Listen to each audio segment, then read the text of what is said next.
좋으신 주님의 은총과 평화가 여러분 가운데 함께 하시기를 바랍니다. 특별히 독립문에 긴급 누수공사가 있어서 차가 많이 막히셨을 텐데 오시느라 참 고생하셨습니다. 지난 4월 25일 저는 기독교 대한감리회 서울연회에서 목사 안수를 받았습니다. 이제는 정말 물을 수도 없는 목사가 되었습니다.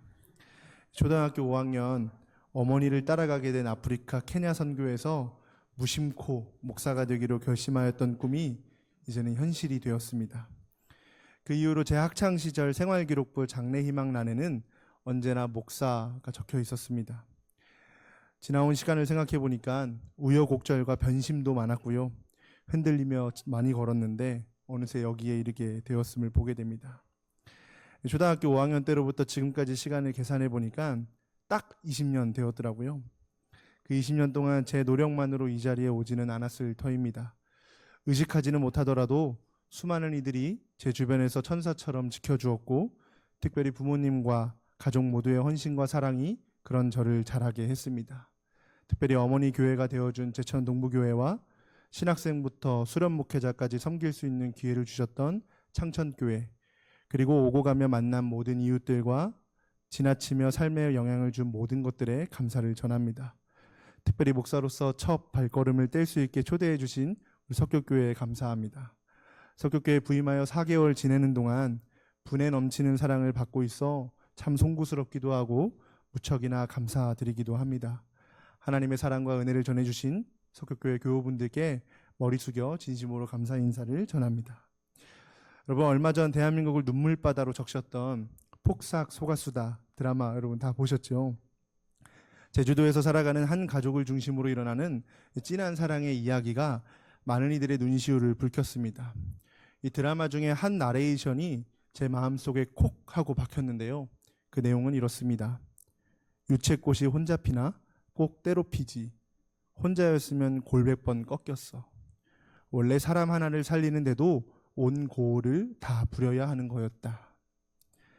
수많은 이들이 저 하나를 길러내기 위해 함께 걸어주었고 함께 살아내 주었기 때문에 이 자리에 있다는 것을, 그래서 제 인생은 살아낸 것이 아니라 그저 사라진 것이라는 고백을 하게 됩니다. 심지어는 의식하지 못한 저 어두운 골목길의 가로등 하나, 언제 내렸는지도 모를 빗방울, 지나치는 어떤 이의 웃음소리, 그 모든 것들이 저를 살아가게 하는 힘들이었습니다. 그렇게 사람은 홀로 자라나지 않습니다. 천천히 둘러보다 보면 삶의 여러 국면들과 그것들 가운데 역사하시는 하나님의 도우심이 저와 여러분을 자라게 한 것이지요. 제가 목사로 자라나는 데에는 그렇게 많은 이들의 사랑과 은혜가 있었고, 그리고 앞으로도 여전히 하나님의 사랑과 은혜를 전하는 통로의 역할을 마다하지 않는 사람들 덕분에 저는 또 그렇게 자라날 것입니다. 지난 4월 초에 담임 목사님께서 목사 안수 받고 나면 주일 설교 한번 해야지 라고 말씀하셨습니다. 여러분, 참으로 감사한 일이지만 부족한 사람이 막중한 임무를 맡는 것 같아서 오늘 잠을 제대로 자지 못했습니다. 혹시라도 제가 허튼 소리 한다 싶으시면 잠을 제대로 못 자서 그런가 보다 하고 생각해 주시면 감사하겠습니다. 우리 교회의 주일 설교 본문은 교회력에 따라 정해지고 있습니다. 설교자가 자신의 임의대로 정하는 것이 아니라 교회가 오랜 세월 정해온 방식을 고수하며 3년간 성경 전체를 주일 설교를 통해 살펴보게 되지요. 그러니 오늘 설교 본문도 제가 정한 것이 아니라 교회의 오랜 전통이 정해 주었습니다. 아마 제가 정할 수 있었다면 나름의 필살기를 꺼냈을 텐데 말입니다. 그러니 하나님께서 오늘 본문을 통해 여러분에게 어떤 말씀을 하고 싶으실까에 더하여 이제 막 목사가 된 저에게 오늘 본문은 어떤 말씀을 하고 싶을까 고민하며 묵상했습니다. 그리고는 오늘 설교 제목을 아나니아가 그리운 시대라고 정해보았습니다. 이 고심해서 제목을 지었는데 짓고 나니 또 영 시원찮은 마음이 들었습니다. 그래서 원래 생각했던 부제목을 제목 밑에 적었습니다. 주보에는 실지 못했지만 목사로 살아가는 이들에게 라는 제목입니다. 이런 제목이 혹시 안수를 받은 목사만 가리키는 것은 아닐까 생각하시는 분들도 계시겠죠.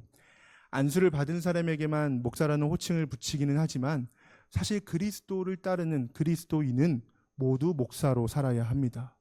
그리스도를 따르는 이들은 모두 목사처럼 살아야 합니다. 그리스도를 따라 산다면 우리 삶은 목사로서 살아내야 할 삶의 모습들을 띠게 되는 것이죠. 그런 점에서 우리 모두는 목사는 아닐지 몰라도 목사로 살아가는 사람들입니다.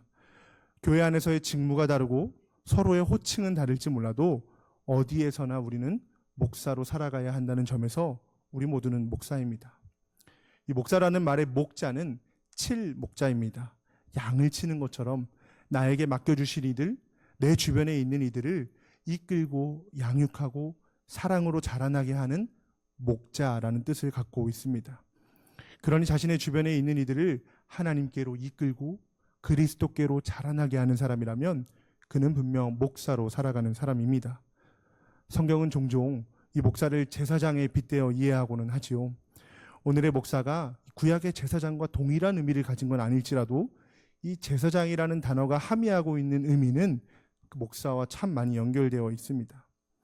이 제사장을 뜻하는 라틴어 단어 폰티펙스는 다리를 뜻하는 폰스와 만들다라는 뜻의 파키오가 합쳐진 단어입니다. 그러니 제사장이라는 말은 다리를 만드는 사람이라는 뜻입니다. 목사는 그리고 제사장은 모두 다리를 놓으며 살아가는 사람들입니다.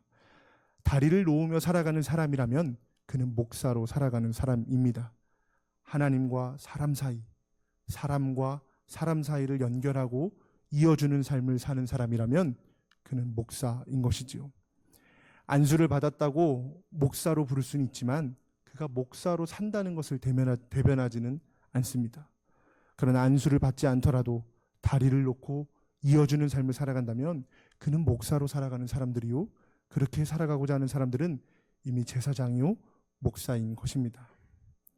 그러나 우리들의 가장 큰 목적은 이 땅 가운데 목사로서 또 제사장으로서 하나님을 드러내는 일입니다. 예수 그리스도를 드러내고 그리스도를 살아내는 일이죠. 그 삶을 통해 사람들이 그리스도께로 향하게 되고 그리스도와 연결되는 일을 누리게 됩니다. 하나님은 이스라엘 백성들을 애굽에서 불러내어 당신의 백성 삼으시며 이렇게 말씀하셨습니다.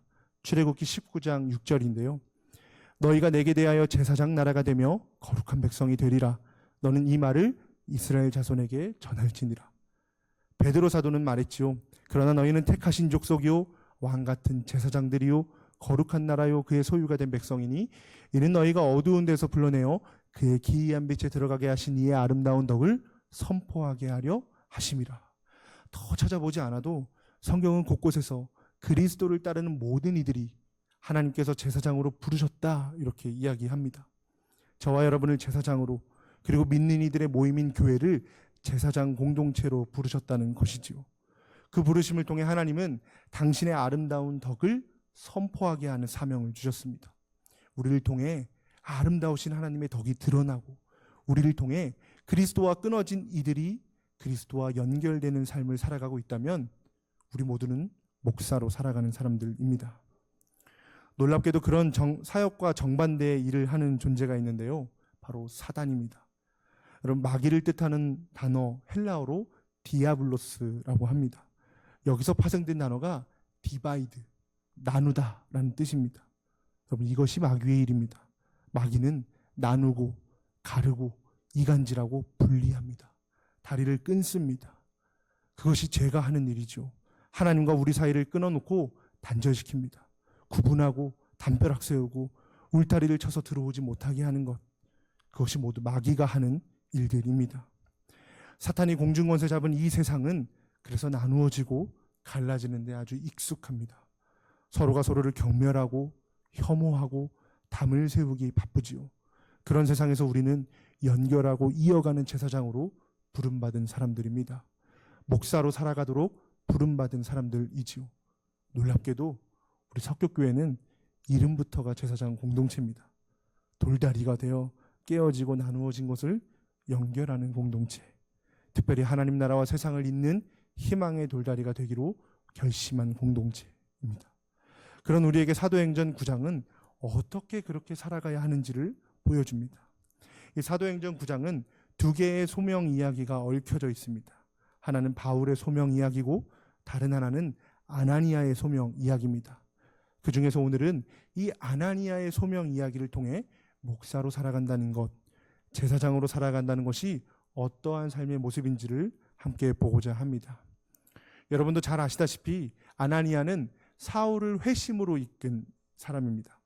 아나니아는 사울의 회심을 돕는 결정적인 역할을 했을 뿐 아니라 그를 그리스도에게로 또 그리스도의 공동체로 이끈 사람이었습니다. 한마디로 아나니아는 사울을 자라나게 하는 사람이었습니다. 이 유명한 신약학자 윌리엄 바클레이는 그런 아나니아를 가리켜서 우리 기독교 교회에 잊혀진 영웅들 중 하나다, 이렇게 소개했습니다. 사도 바울의 소명 이야기가 워낙 두드러진 탓에 이 아나니아의 이야기는 잘 부각되지는 않지만요, 아나니아는 우리 교회 역사에서 빼놓을 수 없는 영웅이라는 겁니다. 이 사도 바울이 회심하기 전에 사울이라는 이름을 가지고 행했던 일들은 참으로 듣기만 해도 오싹합니다. 오죽하면 바울은 회심 전 자기 자신이 비방자요, 박해자요, 폭행자였다고 디모데전서에서 고백하죠. 그런 사울을 사도행전은 이렇게 그려내는데요. 사도행전 8장 3절입니다. 사울이 교회를 잔멸할세 각 집에 들어가 남녀를 끌어다가 옥에 넘기니라. 여기서 사용된 잔멸하다라는 말은 헬러 리마이노마이라는 말의 번역어인데, 여러분 신약의 다른 곳에서는 전혀 등장하지 않는 말입니다. 시편에서만 딱 한 번 등장하는데, 포도원을 황폐하게 하는 숫돼지, 멧돼지라고 번역되어 있습니다. 이 회심 전 사울의 모습은요, 그리스도의 제자들을 집집마다 수색하는 멧돼지 같은 사람이었다. 사도행전이 지금 이렇게 이야기하는 겁니다. 그리스도가 있다면, 그리스도의 제자들이 있다면 어디든 달려가서 숨을 헐떡거리고 코를 시근거리며 모조리 찾아내 수색하는 사람이었습니다. 그렇기 때문에 오늘 사도행전 9장 1절은 그가 그렇게나 많은 사람들을 핍박하고도 여전히 위협과 살기가 등등했다라고 이야기하죠. 그렇게 증오와 편견으로 가득 찬 이 들짐승 사울이 다메섹에 그리스도의 제자들이 모여있다는 소식을 듣게 됩니다. 급하게 다메섹으로 향하죠. 그러다가 환한 빛과 함께 그리스도를 만납니다. 호련히 빛이 비추더니 사울은 엎드러집니다. 그리고는 주님의 음성 듣지요. 사울아, 사울아, 내가 어찌하여 나를 박해하느냐. 사울은 이 음성의 주인이 누구인지 알지 못했습니다. 누구시냐 묻는 무릎에 나는 내가 박해하는 예수라 하는 음성을 듣게 됩니다. 이 음성을 통해 사울은 깨닫게 됩니다. 이 압도적인 체험이 그의 온 삶을 뒤집어 놓습니다. 그동안 그리스도의 제자들을 박해하는 것이 참 하나님 그리스도를 박해였다는 사실을 깨닫게 되죠. 그래서 그는 곧장 일어나 시내로 가라는 말에 순종하게 됩니다. 여러분, 불과 얼마 전까지만 해도 위협과 살기가 등등할 만큼 그는 기세등등하고 자신만만했던 사람입니다. 그러나 이제 그는 스스로 할 수 있는 게 아무것도 없어진 사람이 되었습니다. 8절의 말씀입니다. 사울이 땅에서 일어나 눈은 떴으나 아무것도 보지 못하고 사람의 손에 끌려 다메섹으로 들어가서, 누구보다 자신의 인생을 자신했던 사람이었지만 갑작스럽게 찾아온 삶의 어떤 국면 앞에서 그가 이전에 가지고 있던 모든 것은 속수무책이 되어버렸습니다. 그는 이제 어찌할 바가 없습니다. 혼자서는 앞을 볼 수도 걸어갈 수도 없습니다. 누군가의 도움이 없이는 아무것도 할 수 없는 사람이 되어버렸습니다. 어떻게 살아가야 할지, 삶을 어떻게 꾸려야 할지 하나도 모르는 사람이 된 것이죠. 바로 그때 아나니아가 등장합니다. 10절은 이것을 그때라고 표현하죠. 이것이 바로 카이로스의 때, 하나님의 때, 바로 그때입니다. 오래도록 하나님께서 기다리고 기다리셨고 사울의 삶 가운데 일하시기로 작정한 바로 그때입니다. 바로 그때 하나님은 아나니아를 불러 세우십니다. 10절의 말씀입니다. 그때에 다메섹에 아나니아라 하는 제자가 있더니 주께서 환상 중에 불러 이르시되 아나니아야 하시거늘 대답하되 주여 내가 여기 있나이다 하니, 하나님께서 부르시자 아나니아는 내가 여기 있나이다 하고 대답합니다. 일생의 주님께서 우리를 언제 사용하실는지 알 수 없지만 아나니아는 하나님의 부르심에 즉각 응답하는 사람이었습니다. 사람을 통해 일하시는 하나님은 사울을 부르시기 위해서 아나니아를 부르십니다. 아나니아를 통해 사울을 도우려고 하시는 것이지요. 이 사울을 회심시키는 데 있어 하나님은 부족함이 없으십니다. 사실 하나님 당신 홀로 이 일을 하셔도 무방합니다.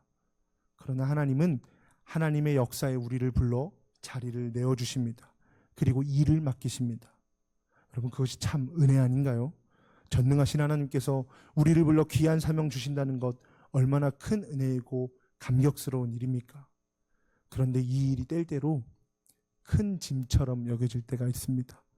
어떤 일을 맡기시기 위해 부르셨는데 그 소명이 우리의 유익, 우리의 안위, 우리의 바람과는 거리가 멀게 느껴질 때 우리는 하나님께서 맡기시는 일들이 참 버겁게 느껴집니다.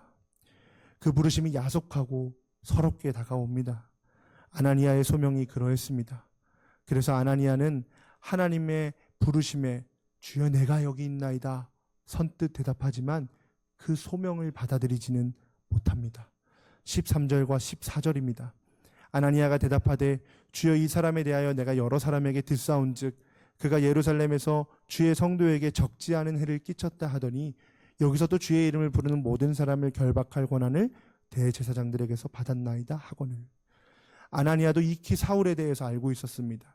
사납고 잔인한 그 짐승 같은 사울에게 제발로 찾아간다는 것 여간 어려운 일 아니지요.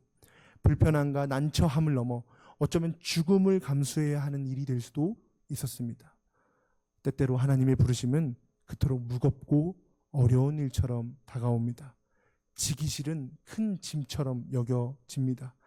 마치 일하기 싫은 소의 목에 멍에를 짊어지는 것과 같지요.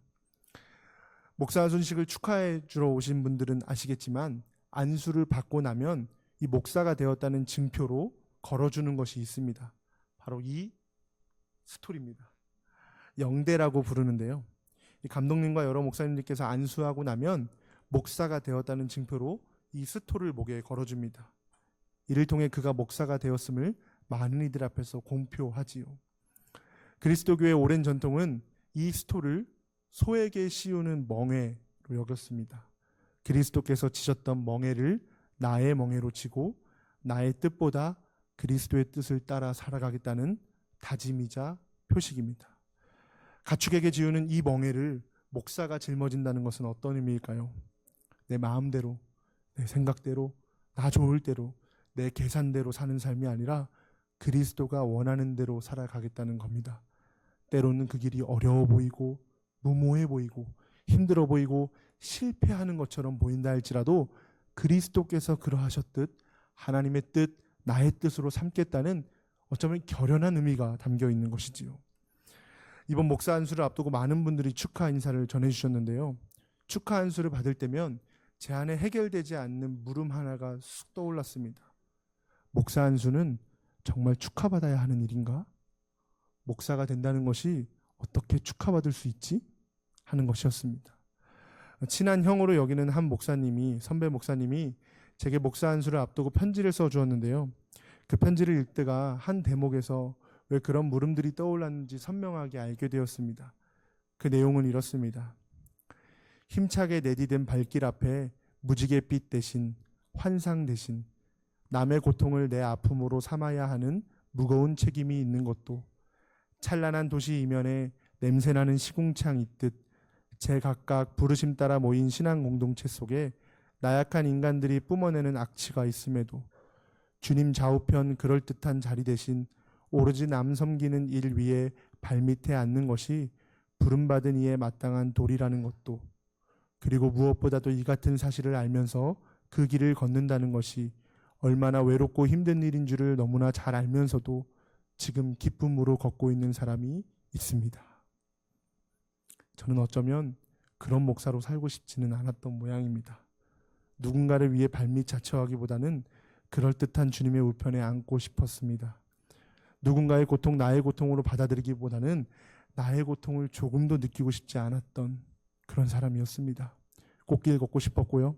나의 안위와 유익을 이따금씩 포기하기는 해도 그 모든 바람을 다 내려놓지는 못했다는 것을 확인하게 되었습니다. 만약 하나님의 뜻과 나의 소망이 정면으로 부딪히게 된다면 그것을 나의 기쁨으로 삼고 감당할 수 있는지 선뜻 대답할 수 없었지요. 그래서 주님께서 저를 목사로 부르셨다는 사실이 참으로 버겁게 느껴졌습니다. 그러니 다른 이들의 축하가 축하로 다가오기가 만무하지요. 아나니아도 지금 그런 문제 앞에 있습니다. 그리고 그리스도인으로 살아가는 여러분에게도 그런 일은 언제나 또 빈번하게 일어납니다. 하나님 때문에 짊어져야 할 짐이 여러분 얼마나 많습니까? 하나님 계시지 않았더라면 참지 않았을 일은 또 얼마나 많은가요? 아나니아도 사울을 찾아가는 일이 그 무엇보다 어려운 일이었습니다. 어쩌면 정말 잔혹한 사울에 의해 스데반처럼 죽게 될지도 모르겠다, 그런 생각도 들었을 겁니다. 결국 하나님을 향한 신뢰가 자신을 지키고 싶은 그 욕심에 앞서게 되는 일이 벌어집니다. 그리고 사울을 찾아갑니다. 17절입니다. 아나니아가 떠나 그 집에 들어가서 그에게 안수하여 이르되 형제 사울아, 주곧 내가 오는 길에서 나타나셨던 예수께서 나를 보내어 너로 다시 보게 하시고 성령으로 충만하게 하신다 하니. 하나님은 분명 11절에서 그냥 5사람 사울을 찾아가라 말씀하셨습니다. 그런데 아나니아가 하는 행동은 어떤가요? 사울을 향해서 손을 얹을 뿐만 아니라 그를 향해 형제라고 부릅니다. 이것이 하나님께서 우리에게 맡기시는 멍에입니다. 하나님은 때때로 우리가 지기 싫은 멍에를 통해 바로 이 일을 하고 싶으신 겁니다. 예수님도 그 사실을 아셨습니다. 그래서 예수님은 자신의 생명을 십자가에 희생하심으로써 저와 여러분을 하나님과 하나 되게 하셨습니다. 하나님과 연결하셨습니다.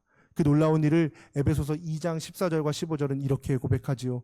이제는 전에 멀리 있던 너희가 그리스도 예수 안에서 그리스도의 피로 가까워졌느니라.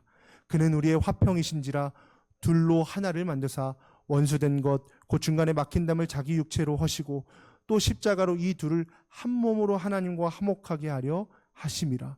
원수된 것을 십자가로 소멸하시고. 예수님은 자기 육체를 내어주심으로 끊어진 것을 연결하셨습니다. 자기 생명을 내어주심으로 막힌 담들을 허무셨습니다. 그래서 이 일은 때로 서글프게 다가옵니다. 나의 육체를 내어주어야 하고 나의 생명을 나누어야 하고 내가 가진 유익들을 내어놓아야 하기 때문입니다. 그럼 우리는 묻게 됩니다. 그 일을 통해서 하나님이 하고 싶으신 일이 무엇일까? 1874년 텍사스에서 조세핀 캠벨이라는 한 여인이 결혼을 합니다. 얼마나 희망찬 미래를 꿈꾸었을까요? 미혼인 저도 가끔 결혼 후를 상상해 보면 참으로 설레고 뭔가 환한 빛이 막 없죠? 네, 있을 것 같은데 말입니다. 그러나 결혼 후 6년 만에 이 조세핀 캠벨이 남편과 사별하고 사별 직후에 일남 일녀의 자녀들마저 모두 떠나보내게 됩니다. 절망으로 뒤덮인 삶 속에서 그녀는 선교사가 되기로 결정합니다. 안전한 고향을 떠나 바다를 건너 낯선 나라 조선에 오게 되지요. 조세핀 캠벨은 조선에 찾아와 특별히 교육 사업에 헌신하게 됩니다. 와보니까 눈에 들어온 사람들은 이름도 하나 없고 사회에서 자리도 하나 없는 여학생들이었습니다. 그래서 그들을 위해 배화학당을 세워 여학생들을 자라고 길러내는 일을 하게 됩니다. 중간에 질병으로 인해서 요양차 미국에 방문했다가요, 이 조선의 3.1운동 때문에 자기 학교 학생들이 모두 감옥에 갇혔다는 이야기를 듣고는 바로 조선으로 돌아옵니다. 그리고 학생들을 돌보고 길러내는 일을 마지막까지 하다가 그 호흡을 다하고 마지막 생명을 다하게 됩니다. 그리고 그가 세웠던 배화학당은 오늘까지 많은 학생들을 길러낸 배화여자대학교가 되었습니다. 여러분, 이 배화라는 이름의 뜻은 꽃을 길러낸다, 꽃을 피워낸다, 이런 뜻을 갖고 있습니다. 하나님은 그 사랑을 통해 또 한 사람을 길러내고 싶어 하십니다. 꽃을 길러내듯 정성과 사랑으로 한 사람을 피워내기를 원하신다는 것이지요. 얼마 전 다니엘 선교회에서 목련나무 아래와 또 교회 곳곳에 꽃을 심었는데요, 꽃을 심고 나자마자 굵은 비가 쏟아졌습니다. 제가 그것을 보고 마음 한켠에 꽃이 비에 상할까 봐 염려가 되기 시작했습니다. 집에 가서도 꽃이 무사한가 몇 번이나 생각했거든요. 이 다음날 아침 교회 오자마자 꽃이 무사한가부터 살펴보러 갔습니다. 여러분, 그런 마음, 그 마음 있다면 한 사람 길러내는 일 넉넉히 감당할 수 있겠다, 그런 생각이 들었습니다. 만나기 싫었던 원수 사울에게 안수할 뿐만 아니라요, 형제로 받아들이는 이 아나니아를 보게 됩니다. 하나님은 아나니아에게 맡기신 멍에를 저와 여러분에게 맡기십니다. 사울이 회심한 이후에 만난 첫 그리스도인은 바로 아나니아였습니다. 그리고 그런 아나니아 입에서 들은 첫 마디가 환영과 사랑이었다는 말이 저를 가슴 뛰게 했습니다. 교회의 철천지 원수였던 사울을 형제로 환영하는 아나니아, 심지어는 들짐승같이 두려운 사울에게 세례를 베풀어 교회의 가족으로 받아들였다는 것이 실로 놀랍습니다. 이 사랑의 사건을 통해 사울은 그리스도와 또 그리스도의 공동체에 연결되는 경험을 합니다. 끊어져 있던 자들이 사랑 안에서 하나가 됩니다. 마치 그리스도께서 사랑 안에서 우리와 하나님을 연합하신 것처럼 그 역사가 아나니아를 통해 이 땅에 증거되었습니다. 이 사건으로 인해 사울은 여러 날을 다메섹에 머물게 되는데요. 아마 갈라디아서 2장에 따르면 약 3년 가까이를 다메섹에 머물렀다 이렇게 이야기합니다. 그 기간 동안 사울은 이 좋은 그리스도교 공동체 속에서 양육을 받았을 겁니다. 사람을 통해서 사람을 키우는 방법은 하나님이 지금도 사용하시는 가장 효과적인 양육 방법입니다. 사랑과 환대를 통해서 사울은 점점 자라게 되었습니다. 하나님은 바로 우리에게 이 일을 맡기시는 겁니다. 하나님께서 우리에게 맡기시는 멍에는 한 사람을 자라나게 하는 멍에입니다. 아나니아에게 사울을 맡기셨듯 우리 또한 여러 어려움과 아픔 중에도 한 사람을 자라나게 하는 멍에를 지게 합니다. 여러분, 그런 마음으로 한 사람을 길러내는 그것이 바로 저와 여러분에게 지게 하시는 하나님의 멍에라는 사실을 기억하시기 바랍니다. 그러나 여러분, 두려워하지 마십시오. 우리 주님 말씀하십니다. 내 멍에는 쉽고 내 짐은 가벼움이라. 주님의 멍에가 무거워 보이지만 가벼운 이유는 주님이 먼저 그 멍에를 지고 계시기 때문입니다. 나 홀로 무거운 짐을 지고 가게 하시는 분이 아니라 주님의 멍에를 자신의 멍에로 받아들인 이들에게 주님은 그 멍에를 함께 들어주시는 분이십니다. 여러분, 주님과 함께하는 길이니 그 길이 어찌 우리에게 어려운 일이 되겠습니까? 주님이 함께 하시니 시험이 오나 겁이 없게 되는 것이죠. 날마다 주님과 동행하는 것, 그것이 우리의 마르지 않는 영원한 기쁨이 될 것입니다. 특별히 오늘은 어린이 주일입니다. 오래전 어린이들은 사랑받지 못하던 골칫덩어리였습니다. 경제활동과 생존, 이윤에는 영 도움이 되지 않는 존재들이었지요. 그러니 어른들의 일에 아이들은 늘 방해였습니다. 이 방해였던 어린이들이 커서 저와 여러분이 되었다는 사실이 실로 놀랍습니다.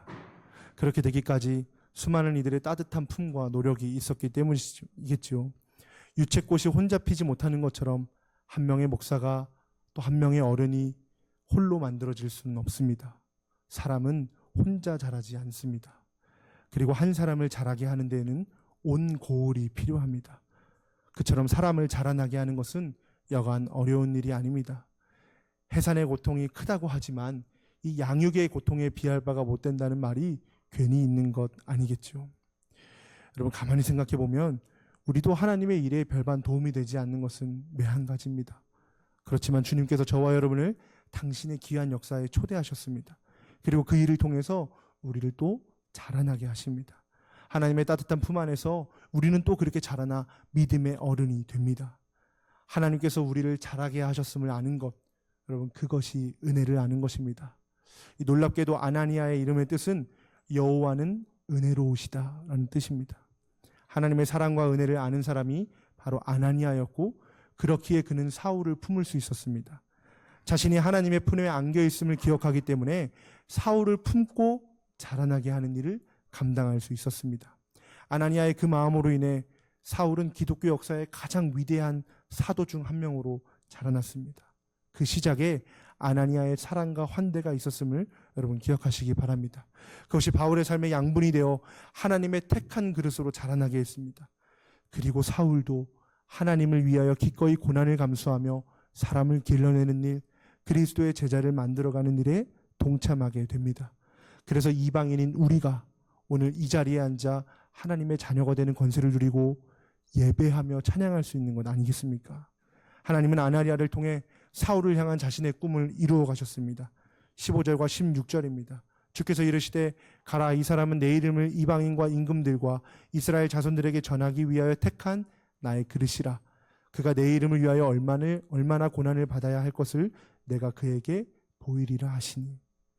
때때로 정말 바울은 하나님을 위하여 고난을 받았습니다. 바울도 그 고난이 두려울 때가 참 많았겠지요. 그러나 하나님께서 맡기신 멍에를 통해 그는 그리스도와 함께하는 기쁨을 누렸습니다. 그 마르지 않는 기쁨이 세상 무엇보다 귀하다는 것을 그는 경험했습니다. 그래서 그는 이렇게 고백합니다. 그러나 무엇이든지 내게 유익하던 것을 내가 그리스도를 위하여 다 해로 여길 뿐더러 또한 모든 것을 해로 여김은 내 주 그리스도 예수를 아는 지식이 가장 고상하기 때문이라. 내가 그를 위하여 모든 것을 잃어버리고 배설물로 여김은 그리스도를 얻고 나의 유익이 무엇인지 알지만 그것을 해로 여기는 것, 예수 그리스도를 아는 것이 가장 귀한 일이기 때문입니다. 모든 것을 배설물로 여겨도 아깝지 않은 것은 그리스도를 얻기 때문입니다. 그래서 이 세상에 아나니아로 사는 일, 목사로 사는 일은 여전히 기쁜 일입니다. 하나님께서 저와 여러분을 당신의 그릇으로 택하셨음을 여러분 기억하시기 바랍니다. 하나님께서 우리에게 맡기신 소명은 고달픈 것이지만 비교할 수 없을 정도로 영예로운 것입니다. 그러니 여러분 지칠 때마다 그 사실을 기억하시기 바랍니다. 하나님께서 저와 여러분을 이 땅의 아나니아로 부르셨습니다. 사랑하는 성도 여러분, 온 마음을 담아 여러분에게 권면합니다. 여러분 아나니아처럼 살아가시기 바랍니다. 또한 한 사람을 그리스도와 사랑으로 이어주고 그 사람을 그리스도로 자라나게 하는 목사로 살아가게 되시기를 바랍니다.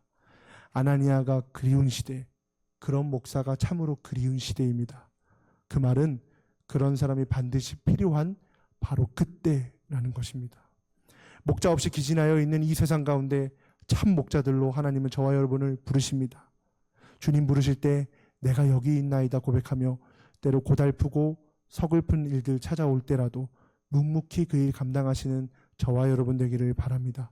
그 멍에 짊어질 때 이미 그 자리에서 자신의 멍에를 짊어지고 계시는 예수님을 여러분 보게 될 것입니다.